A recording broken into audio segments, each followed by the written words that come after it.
বিসমিল্লাহির রহমানির রহিম। প্রিয় ভাই ও বোনেরা, আসসালামু আলাইকুম। কেমন আছেন আপনারা?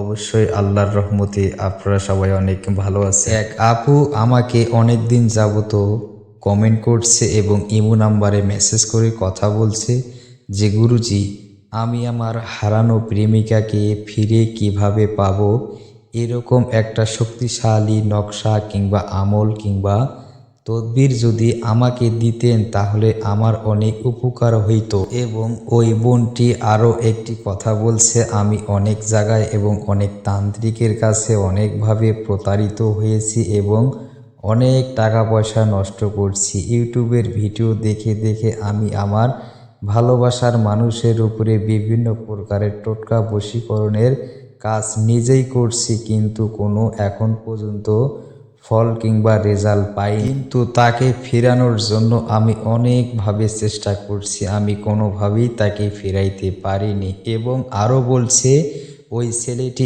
এখন আমার সাথে কথাবার্তা বলে না, কোনো যোগাযোগ কিংবা সম্পর্ক রাখে না, একেবারে বিচ্ছেদ, আলাদা হয়ে গেছে। এবং ওই ছেলেটি এখন অন্য মেয়ের সাথে রিলেশন এবং সম্পর্ক করতেছে। আমার কথা তার মাথায় আর আসে না। আরও বলছে আমার জীবনে অনেক কিছু করছে, সে আমাকে শেষ করে দিয়েছে, তাই এখন আমি তাকে বিবাহ করতে চাই, কিন্তু আমি তাকে কোনোভাবেই পাচ্ছি না। এবং যেই আপুদের প্রেমিকা দূরে চলে গেছে, এখন আর আপনার সাথে কথা বলে না, যোগাযোগ রাখে না, আজকের এই ভিডিওটি দেখে দেখে আপনারা নিজের কাজ নিজে নিজেই করতে পারবেন।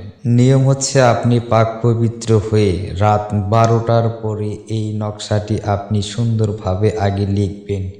যে কোনো কলম কিংবা যে কোনো কাগজের উপরেই লিখলে হবে, কোনো সমস্যা কিংবা প্রবলেম হবে না। অবশ্যই নকশাটি আপনি 3টি লিখবেন। 3টি নকশা লেখার পর অবশ্যই যেই ছেলেকে আপনি ভালোবাসেন অবশ্যই সেই ছেলের নাম এবং সেই ছেলের মায়ের নাম লিখতে হবে। সম্পূর্ণভাবে নকশা 3টি লেখার পর অবশ্যই আপনি এই নকশা 3টি 3 দিন আপনাকে আগুনে পুড়তে হবে। 3 দিন যাওয়ার পর আপনার দূরে থাকা প্রেমিকা কিংবা হারিয়ে যাওয়া প্রেমিকা যেখানে থাক, শুধু আপনার নাম তার অন্তরে ঘোরাঘুরি করবে এবং আপনার কাছে আসার জন্য ব্যস্ত হয়ে যাবে। আশা করছি ভালো থাকবেন, সুস্থ থাকবেন।